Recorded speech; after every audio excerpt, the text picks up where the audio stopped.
Ajwa road સ્થિત શિવાનંદ સોસાયટીમાં ગત રાત્રે એક કાળજો કંપાવનારી ઘટના સામે આવી છે.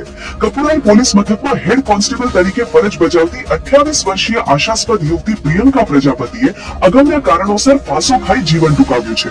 પ્રિયંકા પ્રજાપતિએ તાજેતરમાં જ પીએસઆઈની ગ્રાઉન્ડ પરીક્ષા પાસ કરી હતી અને આગામી લેખિત પરીક્ષાની તૈયારી માટે 10 દિવસની રજા પર હતા.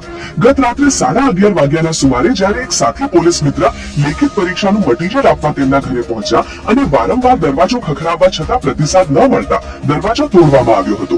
અંદર જોતા પ્રિયંકા પંખા પર લટકતી હાલતમાં મળી આવતા તંત્રમાં દોડધામ મચી ગઈ હતી. બાપોદ પોલીસે તાત્કાલિક સ્થળ પર પહોંચી તપાસ હાથ ધરી હતી.